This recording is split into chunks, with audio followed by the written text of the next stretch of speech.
greeting, everyone. You are basically joining us again, myself and Dr. Jay Smith, as we continue this series on the different problems of the Quran. Last time we talked about the traditional, basically Islamic story and sources regarding the two compilations. And even with that traditional story, we zoomed on a number of problems that had to do with the way the Quran was put together, and it doesn't require a lot of effort to see the hand of man in all of that. Today, we're going to take another look at the so-called the 6 early Quranic manuscripts. And by the way, when we say an early Quranic manuscript, we're talking about the 7th and 8th century, which is the 1st century Islamic century and the 2nd Islamic century as well.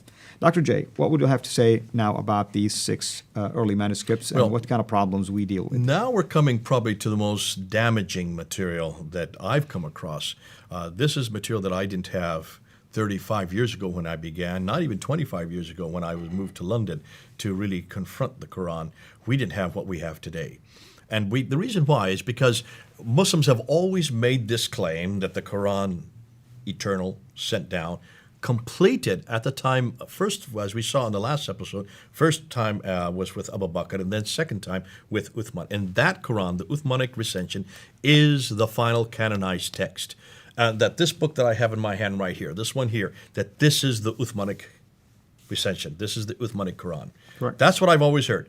And whenever I've asked them, well, can you prove it? They say, oh yeah, we've got all the manuscripts. We're the only religion that can trace back its origin to the original text, trace back the whole line of manuscripts to the original text. And more than that, we're the only one that have the complete text. We're the only one that have a completed text that has never changed in 1,400 years. Claim after claim after claim.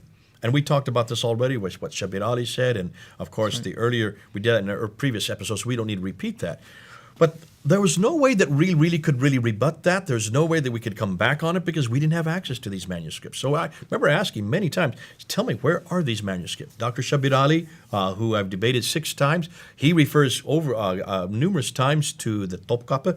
This is the one that is in Istanbul. He refers numerous times to the Samarkand, which is in Tashkent, and he also referred to the Ma'il. Those are the 3 he always liked to go to. Those are his favorite. Topkapi, Samarkand, and the Ma'il. But fascinating, though we had access to the Ma'il, it's in British Library, we didn't have access to the Topkapi or the Samarkand. They're 2 of the most famous, probably the most prized of the 6 manuscripts. So what would you like to start with here? Let's go ahead and look at those 6 manuscripts. We'll put them up on the screen right now. Up in the upper left-hand top, you can see the Topkapi. Right in the middle, in the upper middle is the Samarkand, and then on the right is the Ma'il. And then the bottom 3 at the bottom here on the left would be the Petroponus manuscript, which is found in Paris, in the Bibliothèque Nationale. And in the middle there in the bottom would be the Husseini manuscript, which is found in Cairo in Egypt. And then on the right is the last manuscript that was discovered in 1975. That is the Sana'a manuscript from Sana'a in Yemen. Those are the 6 manuscripts. And we, again, except for the one on the far right in the upper hand corner, and the one on the far left in the bottom-hand corner, those are the only 2 we had access to in Europe. All the rest were in Muslim hands, and they would not give us access. So it was 2 Muslim scholars that had access to them. They were the first ones to give access to him. And the Muslim scholars who did get access were known as Dr. Tayyar Atakuluc and Dr. Ekmeluddin Ihsanolu.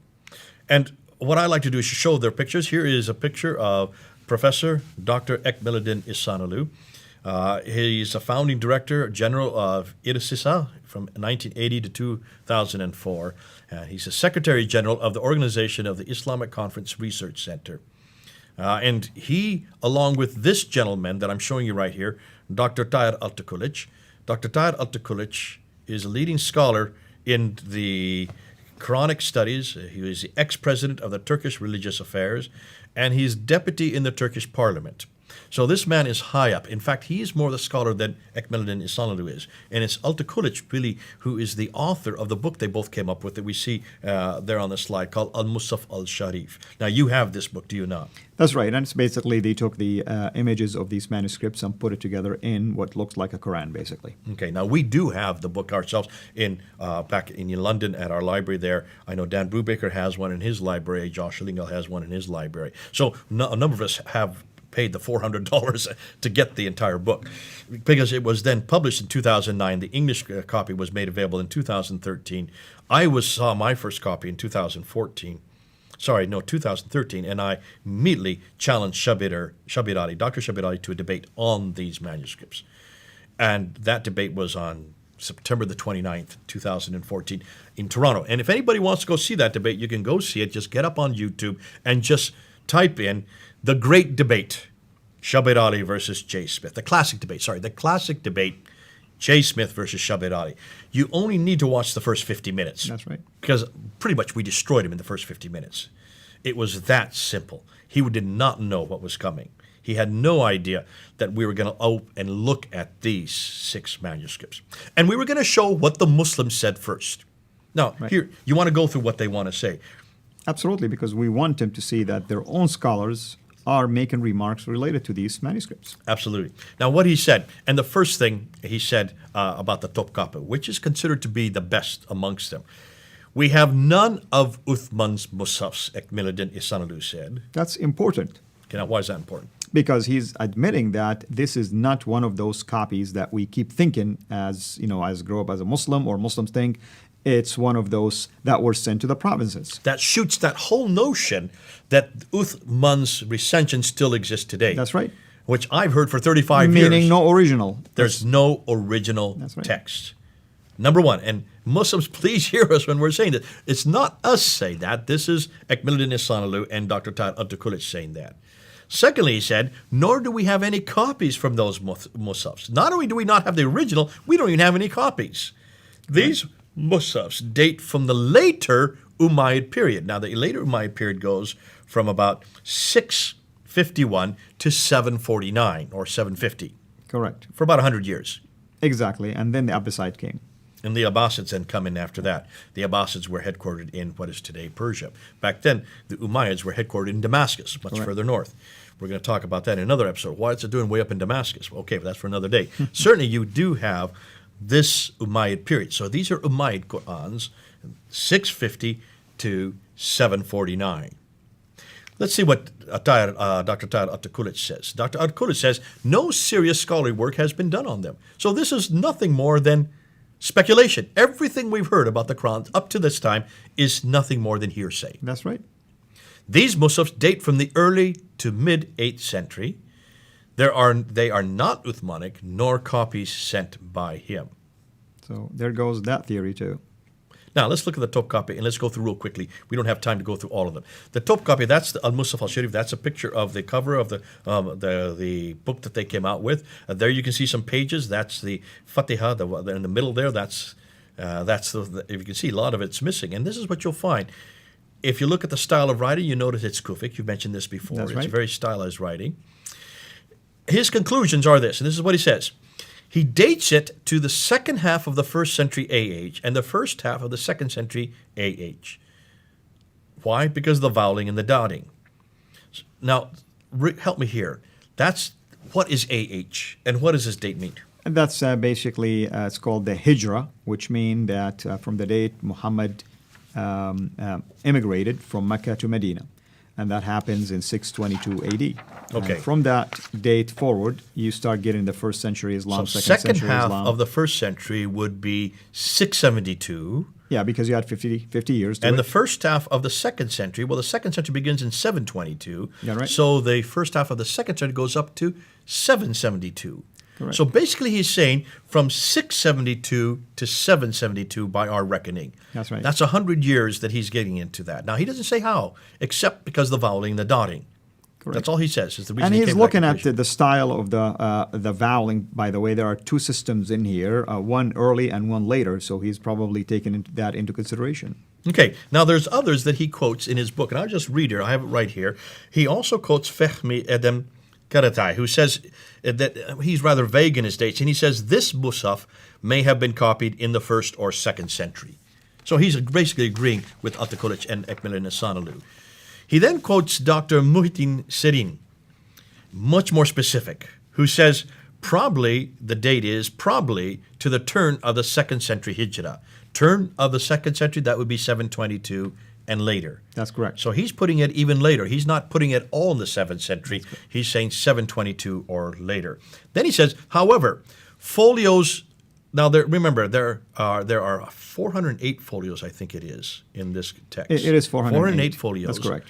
So he's saying folios 1 to 6 and 11. So 7 of these folios were copied much later and bear the characteristics of the mid-2nd century. Mid-2nd century. Which mean it was added later. 2nd century begins in 722. The mid-2nd century is somewhere around, well, about another 25 years after that. So 30, 40, about 745. Ooh, we're talking about the time of the Abbasids. Either it wasn't complete or something was damaged and they tried to replace it. Obviously, these come later, all right? Altıkılıç, then we've already said what he says, but then you have François de Roche. François de Roche chimes in on this and says the dates are unclear. Though it is without any doubt, that's fascinating. He just said it was unclear. Though it is without any doubt, so he's very clear now, a copy of the 2nd to 8th century, which is related to the Umayyad tradition. So he's putting it in the 2nd 8th century AH, which is the 8th century, because 722 is when the 2nd century comes into. That's well into the 8th century. Correct. So date-wise, we can see that this is all pretty much in the 8th century. Most of them are saying 722 or later.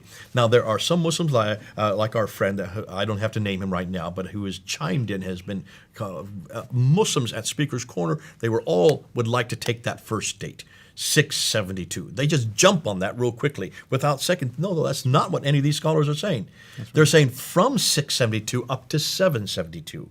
And most of them are putting it within the mid part of that, 722 and later. So we need to emphasize that when you hear Muslims on the internet, especially these brash young fellows, when they they always want the 672 date, they're not quoting the scholars. They're doing that they have an agenda. An agenda is to get it as close to Uthman as possible. That's correct. And Jay, these are deep topics. So what if we wrap up this particular episode and then we come back again with a fresh start to talk about some of the other manuscripts? We can do that. Let's do that. But before we do, we do need to say one more thing about the Topkapi. Oh, absolutely. We need to talk about the variants. The Topkapi has an enormous amount of variants, not just a few, not just 100, 2,270 variants. Altıkılıç says, but he doesn't say what they are, nor does he say where they are. He doesn't provide the list. He doesn't provide the list, which is the claim tragic. is like it's a dagger, which... Dagar Aleph. And the Dagar Aleph is what?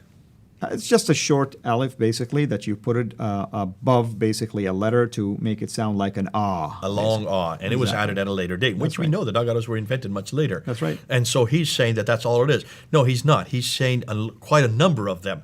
2,700 inches where there is a difference from the consonantal text of the Fad. Now, when he says Fad, that would be the authorized text that came in 1924. Fad is another name for the 1924 Cairene text. So we need to say that. And here's quick differences between, here's one of those variants that you see in Surah 14, Ayah 38 by Keith Small. Dr. Keith Small shows this as an example where you have in the Topkapi, you know what we conceal and what he revealed. If you look at today's text, it's been you know what we conceal and what we reveal. So that's a huge difference now. Who's talking in the first one versus who's talking in the second one? That's right. What's the text content? Here's another one in Surah 3, Ayah 158. If you should die or be slain, you shall not be gathered. Today, it says, if you die or be slain, before him you shall undoubtedly be gathered. Well, that completely contradicts it. Absolutely. It's a whole different message. A completely different message, completely different verse. Do not say that these are insignificant, and do not say that they don't have any theological significance. They have huge theological meanings. And we can leave that at there, and of course, pick this up in the next episode. Thank you so much for all of this wonderful research. I hope that our viewers, as I am expecting, have enjoyed listening to you, and have enjoyed even the way we are dissecting these deeper topics now, very slowly, very gently, because we wanted to, especially our Muslim friends, to take this information and research it. It's available, most of it, if not all of it, available for you to go and investigate and check our resources. And if you think we are fabricating anything, please go and double check everything that we have given you. Thank you so much, brother. Till we meet again, have a blessed day. Thanks for watching. Make sure to like and subscribe so that you don't miss future videos. And please consider becoming a patron on patreon.com/Sierra International.